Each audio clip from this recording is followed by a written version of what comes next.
Let's go, let's go.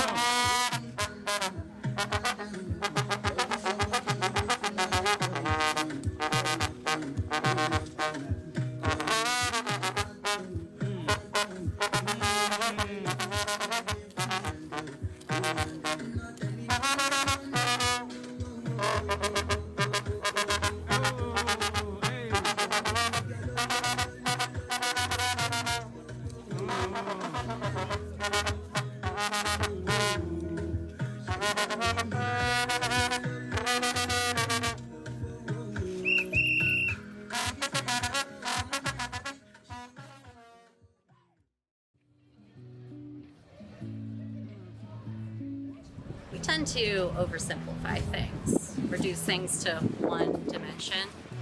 Man, woman, straight, gay, neurodivergent, neurotypical, on, off, ones, zeros, binary code. You know, and seeing things in one dimension is useful.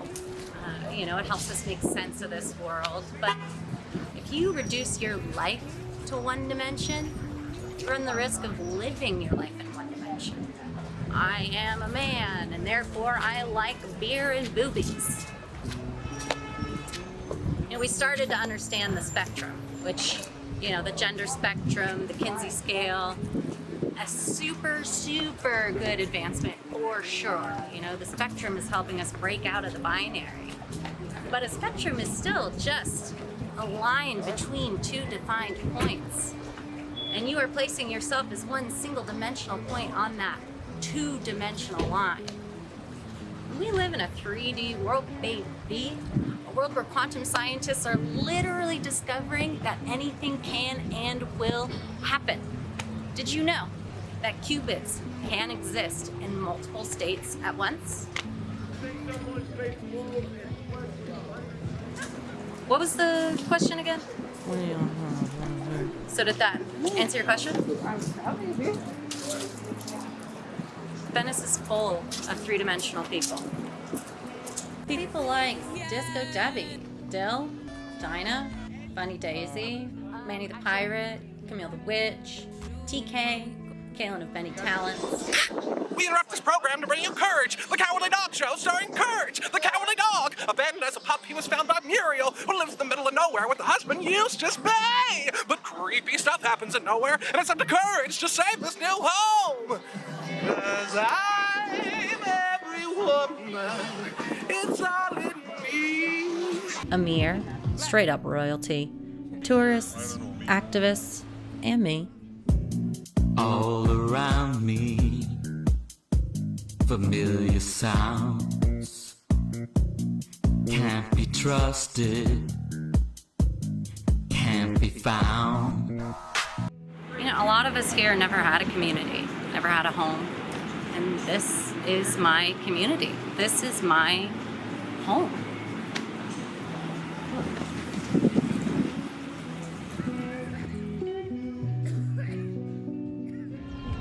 Just be a good person, don't cause any trouble, and you'll be fine. Dad, I don't think these people are causing any trouble. The police don't harass people for no reason. I mean, look at them. Dad. Okay, you want to change things, fine. Go ahead and vote.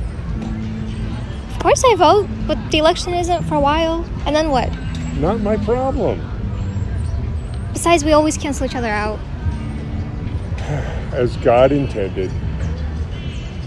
Yeah, I'm sure you can organize protests, but it's hard for people to care when there's bigger fish to fry.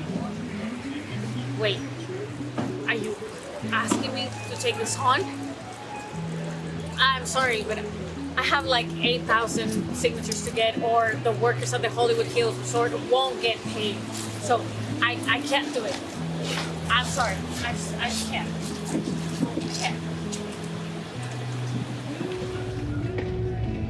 Well, I heard the best way to deal with a problem is you just throw a bunch of money at it. Yeah, put your money where your mouth is. Exactly. But wait, who are we supposed to be giving money to, and how much do they expect us to give? I mean, there's like a lot of fucked up things going on. So I guess you could give like a percentage of what you make to the issues you care about. Maybe like 3% to kids in Palestine, or 1.5% to abortions in Texas, and 0.5% to save this place. Smart. Sounds like a lot of work, though. Yeah. Yeah, I bet you could pay someone to organize it for you. True. Or you could add it to your taxes at the end of every year. Like a government atrocities tax? Exactly. Then you could live guilt-free.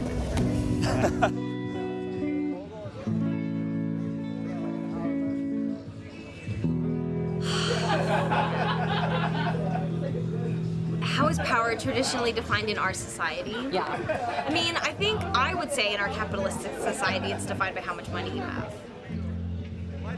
I can't speak for everyone in my generation, but I think a lot of individuals right now are checking out from the political system, and they don't feel that their votes matter. I mean, yeah, it's certainly something that I grapple with every day, every moment of every day. It's very difficult to not want to rot in bed and like, where can I find power in this situation where I feel so hopeless? I can't control the job market. I can't control what's happening in our economy or politically. You know, we can do little things in terms of trying to contribute to our community. Ultimately, I know at the end of the day, the universe will find balance, and I will receive what is coming for me and what I do deserve, but that absolutely means I still have to put effort in, and I still have to be accountable to my own actions. And that was when I started to understand and actually feel that I did have a power internally. And I think I, for fun, associated it with magic. You know, I won't necessarily say like a Disney witch, but rather like connection to certain paganism beliefs, connections to nature, and certain feelings of I do have control and the ability to manifest things in power. I used to work in an office for a real long time, and I was making someone else really, really rich, and I was not getting, my life was not becoming any easier. And so I started kind of figuring out, like, I think doing small rebellions and making my boss's life a little bit more difficult gave me great satisfaction. And then I realized, can I do this on a big scale? And so I think I've always admired pirates. I find them incredibly brave because they attack giant tankers and disrupt economies. And I was like, how can they improve on their system? How can you help them? How can you help them disrupt the system?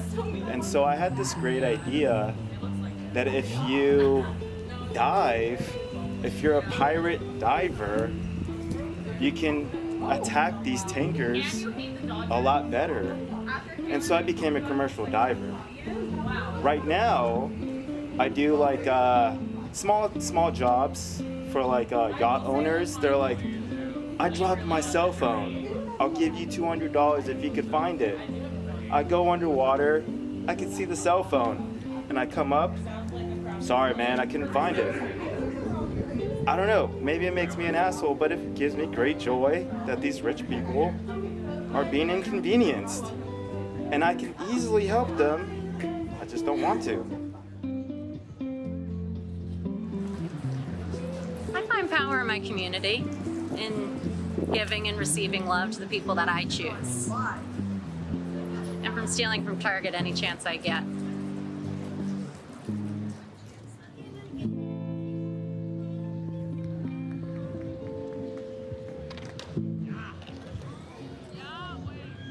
There's this woman that lives and I think is unhoused based in Venice. There was a man and he was unhoused and he was like writhing around, screaming on the ground, like clearly very distressed. And she comes over and she's like, it's okay, like, I'm just gonna show you love, man. Like, and he's like, get off me, get the fuck away from me, you know? And she's like, it's okay, it's okay.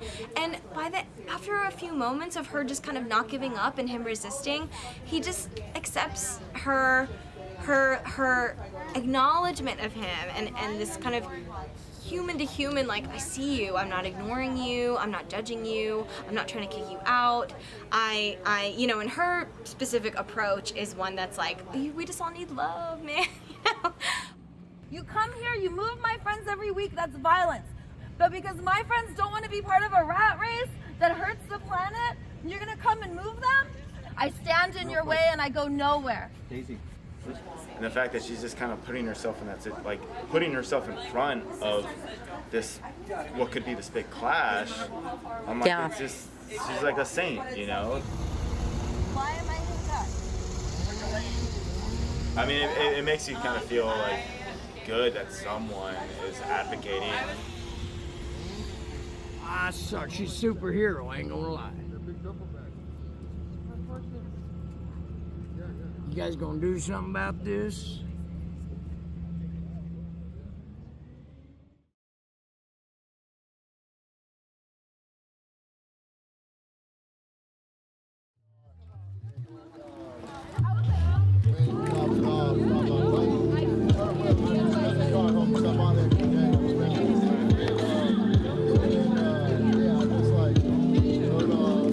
Fucking cops were just looking at us.